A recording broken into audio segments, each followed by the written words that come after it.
नमस्कार मित्रों, मेरा नाम है ऋषभ और मैं बोल रहा हूँ जोशी की तरफ से। आज फिर से आपका स्वागत है और आज मैं बात करने वाला हूँ कि आप अपने पास में एक प्रॉपर अच्छा हेयर ट्रांसप्लांट कैसे सिलेक्ट करें, कैसे ढूंढें, कैसे समझें कि वो परखें कि वो सही है आपके लिए और कैसे उसको फिर सिलेक्ट करें।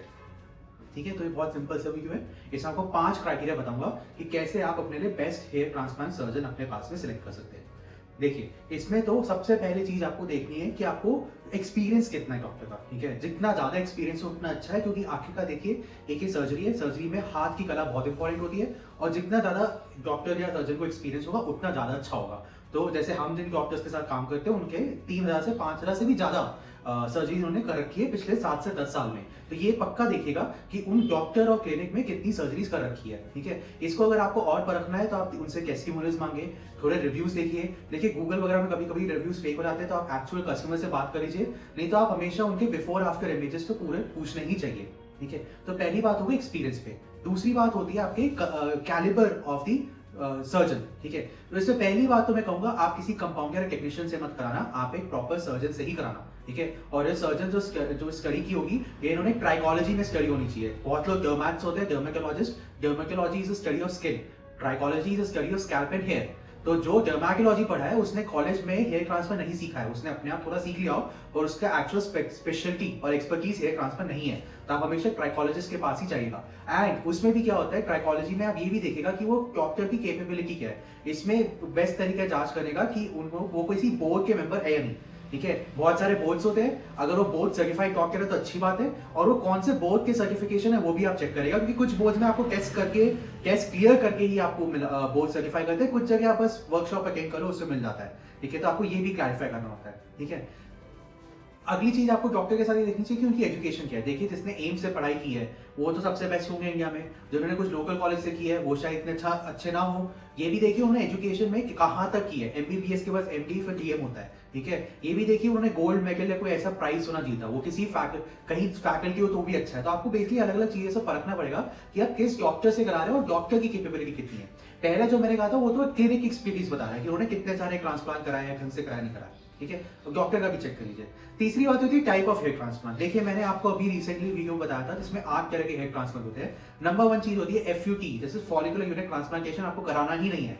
उसमें आपको स्कार हो जाएगा परमानेंटली, लंबा सा यहाँ से लेके घूम के यहाँ तक। ठीक है, तो आपको वो तो कराना ही नहीं है, आपको कराना है तो एफयूई ही कराना है। अब एफयूई में भी बहुत तरीके के होते हैं, मेरा रिकमेंडेशन होगा आप रोबोटिक या डीएचआई मत कराइए, खामखा पैसा खर्च होता है। और उसमें क्या होता है कि एक स्टैंडर्डाइजेशन हो जाता है, मतलब मशीन की तरह काम करते हैं, जहाँ पे कि एक्चुअली एक डेलिकेट हैंड, एक कला की जरूरत होती है। ठीक है, तो मैं तो वो भी रेकमेंड नहीं करता।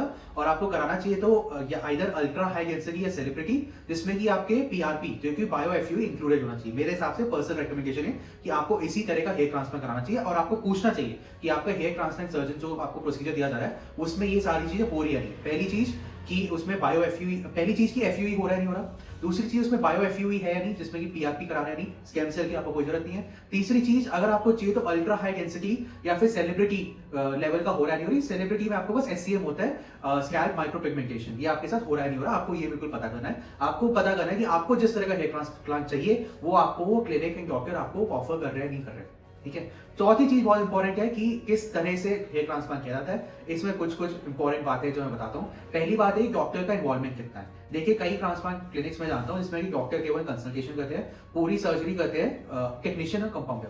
देखिए इन लोगों को कुछ सालों का एक्सपीरियंस हो जाता है हेल्प करके, तो पूरी सर्जरी करने लग जाते हैं। इसमें बहुत प्रॉब्लम्स होती है, इनफैक्ट अगर आप गूगल करके देखेंगे लोग की डेथ भी हो जाती है। ठीक है, क्यों? क्योंकि एनेस्थीसिया लगता है। अब एनेस्थीसिया ढंग से नहीं दिया तो प्रॉब्लम। दूसरा रीजन डायबिटीज है, तो अगर आपने करा दिया तो प्रॉब्लम। अब डायबिटीज चेक किया नहीं किया उसको पता नहीं। ठीक है, तीसरा स्लिट अगर अच्छे से नहीं लगे तो इन्फेक्शन लग जाएगा। तो ये बहुत इंपॉर्टेंट है कि उनका डॉक्टर का इन्वॉल्वमेंट कितना है। आइडियली आप चाहते हैं कि डॉक्टर जो है उनका ही पूरा इन्वॉल्वमेंट हो। डॉक्टर पहले तो लाइंस बनाए कि कहाँ पे हेयर ट्रांसप्लांट होने चाहिए, डोनर एरिया डिफाइन करे, एक तो ये। दूसरा ये पंच मार के ग्राफ निकाले। तीसरा ये जो ग्राफ्ट है उसको वापस स्लिक में यहाँ पे आगे ट्रांसप्लांट कर दे। आप चाहते हैं आइडियली कि ये डॉक्टर ही करे, कोई टेक्नीशियन ना करे, आप टेक्नीशियन के भरोसे मत रहिए। दूसरी चीज ऑपरेशन की क्या क्या है, आप उसकी क्वालिटी देख लीजिए। अगर आपको क्वालिटी कंफर्टेबल नहीं लग रहा तो आपको लगेगा यहाँ पे तो इन्फेक्शन हो सकता है। ठीक है, तीसरी चीज जरूर पूछे कौन से सोल्यूशन है, क्योंकि आजकल क्या हो गया ना कि आज बहुत सारे कंपाउंडर टेक्नीशियन आ गए। ये लोग क्या करते हैं, डोनर एरिया से बहुत सारे बाल निकाल लेते हैं, 25 से 50% बाल ना इनके खराब हो जाते हैं जब तक वो आगे ट्रांसप्लांट कर पाए। क्योंकि थोड़े समय के लिए सोल्यूशन में रखना पड़ता है। वो सोल्यूशन भी कई तरह के होते हैं, सबसे पॉपुलर एटीपी सोल्यूशन होता है। तो आपको पक्का देखना है कि वो प्रॉपर प्रोसीजर और प्रोसेस इनको आता है नहीं आता, ठीक है। और देखिए इसमें आखिरी चीज तो यही है कि आप चाहते हैं कि डॉक्टर से कराएं, डॉक्टर का जितना इन्वॉल्वमेंट होगा उतना अच्छा है, ठीक है। आखिरकार है सर्जरी, ठीक है, प्रॉपर ऑपरेशन थिएटर, सब प्रॉपर प्रोसीजर सब कुछ होना चाहिए। आपके साथ हमेशा टेक्नीशियन नर्सिंग स्टाफ तो होगा, but it should be under direct supervision of a doctor. Doctor के लग जाते हैं 6 घंटे, उनके हिसाब से प्राइस करते हैं। आप अगर थोड़ा सा भी लापरवाही करेंगे कि मैं प्राइस बचाने के लिए, कॉस्ट बचाने के लिए मैं डॉक्टर का इन्वॉल्वमेंट कम कर देता हूँ, तो देखिए आप अपनी जान से खेल रहे हैं, ठीक है। तो ये तो मैं कभी रेकमेंड नहीं करूंगा। और पांचवा है प्राइस, ठीक है। देखिए आखिरकार है थोड़ी महंगी सर्जरी, तो आपको देखना चाहिए कि प्राइस कैसा है, ठीक है। इसमें नेगोशिएट करने के बहुत तरीके होते हैं। पहला होता है कि आप उनसे मतलब प्रॉपर बात करें, समझे, उनसे अंडरस्टैंड करें क्या क्या रिक्वायरमेंट है, पूरा एक्सप्लिसिटली एक्सप्लेन करें, मुझे बायोएफई चाहिए। अगर आपको लगता है बायोएफई नहीं चाहिए तो आप ऑप्ट नहीं भी कर सकते हैं। अगर आपको सेलिब्रिटी लेवल नहीं चाहिए तो आप माइक्रोस्कैल पिगमेंटेशन के लिए नहीं भी कर सकते हैं, कोई प्रॉब्लम नहीं है। आपको प्राइसिंग के बारे में देखना पड़ेगा। दूसरा है कि इसमें जो प्राइसिंग होती है ग्राफ बेसिस पे होती है।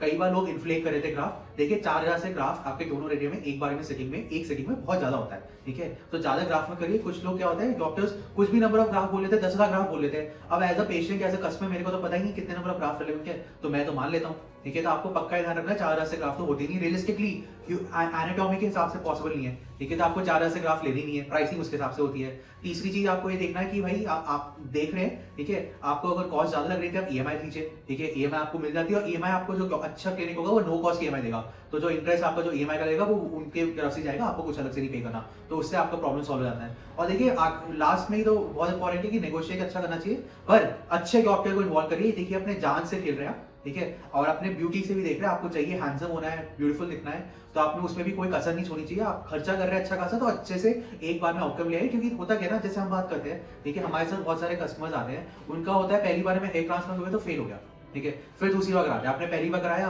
अच्छा खासा खर्च किया, फेल हो गया, फिर उसके बाद गए, फिर प्रॉपर खर्चा गया। तो पहली बार में अच्छे से खर्चा कर लीजिए, दोबारा मत करिए। पर हाँ, प्राइस में बिल्कुल सख्त रहिए, स्मार्टली आप खेलिए, ठीक है। पर ग्राफ प्राइसिंग रखिए, ग्राफ जरूरत से ज्यादा मत करवाइए। अगर जरूरत से ज्यादा ग्राफ हो रहा है तो आप समझ जाइए कि इन्फ्लेट कर रहा है, ठीक है। तो इसलिए हमेशा रेकमेंडेशन रिव्यूज वगैरह पे जाइए। और अगर आपको चाहते हैं कि आपके पास, घर के पास कोई अगर डॉक्टर का रेकमेंडेशन चाहिए, तो प्लीज कमेंट करिए या मेरे वेबसाइट पे जाइए, और मैं आपको बताऊंगा कौन सा बेस्ट डॉक्टर है आपके आसपास, ठीक है। तो इसी बात पे मैं आपसे विदा लेता हूँ। धन्यवाद मित्रों, मैं आपके साथ ही रहूंगा और आपको पूरा बताऊंगा अपने हेयर के बारे में कैसे ख्याल रखना है और हेयर ट्रांसप्लांट कैसे करते हैं। अगर आपको मेरा काम अच्छा लगता है तो प्लीज लाइक करिए, प्लीज शेयर करिए, और अगर और ऐसे वीडियोस देखना चाहते हैं तो सब्सक्राइब करते रहिए।